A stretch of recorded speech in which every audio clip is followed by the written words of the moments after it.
The equatorial country of Ecuador is known for being on the equator.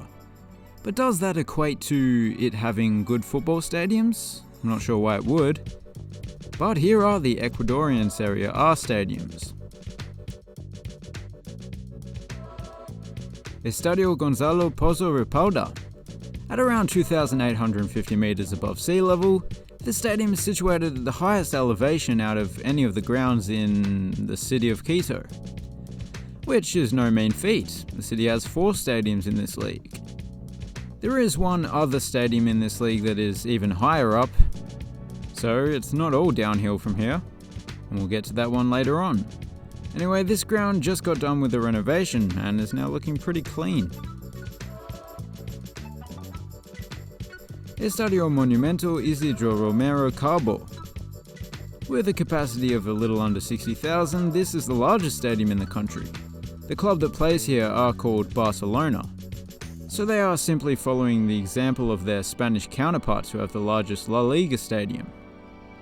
The first match at this ground was actually between Barcelona SC and FC Barcelona. Barcelona ended up winning that match 2-1.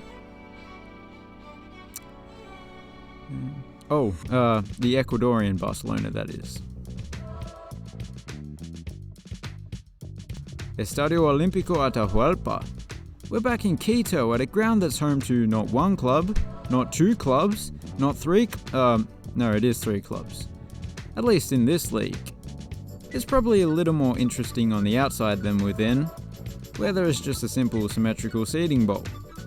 I'm sure it impressed the locals upon opening in 1951 though, as this was the largest stadium in the country back then. Now it's not even the largest in the city. We'll get to that one later on. Estadio Yoke. Fittingly, the city of Manta is situated right by the ocean, where there are plenty of manta rays. In fact, the largest ever population of oceanic manta rays was found off the Ecuadorian coast. Coincidence? I don't know. If there is some connection between the city of Manta and manta rays, there's certainly no sign of it in here. The club's crest even has a dolphin on it, for goodness sake. One unique feature the stadium does have are a couple of stands that look like blue Switzerland flags, so that's good, I guess. Estadio Alejandro Serrano Aguila. It seems as though this ground acts as a giant roundabout. You know, in a roundabout way. It's one of 3 stadiums in this league that was opened in 1945. And I know Ecuador wasn't all that involved in World War II, but it is still kinda odd how that was the busiest stadium building year in the country. Just as they have plastered the exterior with advertising to make the most of all that traffic, they've done so with the interior. If you owned a Daytona motorcycle, you would be home by now. Estadio George Capwell. The last time this stadium was featured in a video, I think I mentioned that the facade looked like somebody was peeping out through their blinds. I'm not sure if that was what they were going for, but they achieved it regardless. Inside, the seating arrangement is particularly intimate, especially over at the main stand where there are several tiers stacked directly on top of each other, creating a wall of spectators. Interestingly, George Capwell, the man that this stadium is named after, originally wanted this place to be a ballpark, as in baseball. Thankfully, he came to his senses and chose a sport that Ecuadorians love most. Estadio Jorge Andrada. From above, this is one odd-looking stadium, but football isn't played from above, it's played on foot, hence football. True story. And at ground level, it's still an odd-looking stadium, but in a good way. I always love it when some of the stands are built into the earth, as is the case here. It is pretty much a given in such a hilly city. Oh look, you can even see the San Francisco Cathedral there in the backdrop. Estadio Cristian Benitez Betancourt. This stadium is named after a professional footballer who played for the national team dozens of times. He died in Qatar at the age of 27, whilst the stadium was a few months away from being finished. The design was apparently inspired by the shape of a football. I don't know how exactly, but I certainly wouldn't try kicking it. It's mostly concrete and stone. It's also not very spherical, so you're gonna struggle to control it. It's a building. Estadio Banco Guayaquil. This is actually the first Ecuadorian football ground where the entire capacity is coming from seating, which is a little surprising given that it opened just a couple of years ago. Speaking of the seats, it's very rare that you see a pink and blue colour scheme throughout a stadium. Even rarer when it's home to a team that wears black and white. It must just be a coincidence that those are the colours of the bank that the stadium is named after. I'm not complaining though, it looks great. Estadio Rodrigo Paz Delgado gets the nickname Estadio Casablanca. Given that Casablanca means White House, I'm guessing it has to do with the white exterior, because it's anything but white on the inside. Oh, actually, you know what? The stadium is located on John F. Kennedy Avenue, so perhaps it's in reference to the White House.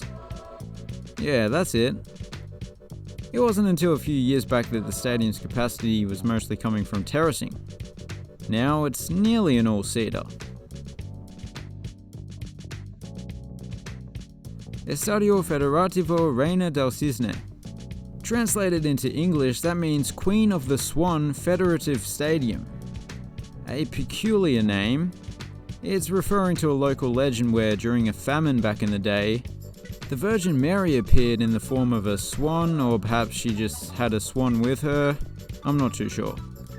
Either way, she made everything better using the power of Jesus. Jesus' power activates. Oh my god.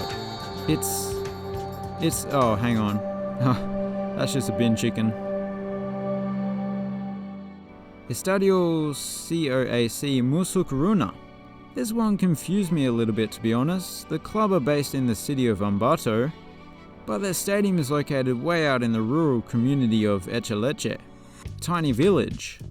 Anyway, this unique stadium that is being carved into the hills is situated at 3,250 meters above sea level, making it the highest ground in the league. Man, when the team from the coastal city of Manta come to play here, it must feel like they smoke 2 packs a day. That home advantage is diminished somewhat by it having the smallest capacity though. Estadio 9 de Mayo. 9 de Mayo is like Cinco de Mayo, but nearly twice as good. In all seriousness, much like Cinco de Mayo, the name is in reference to a battle, just a different one, obviously. It was the Battle of the Caritas. That occurred on May 9th, 1895, as part of Ecuador's Liberal Revolution. The stadium opened on the 9th of May 1939, and the world lived peacefully forevermore. Well, except for all the wars that followed.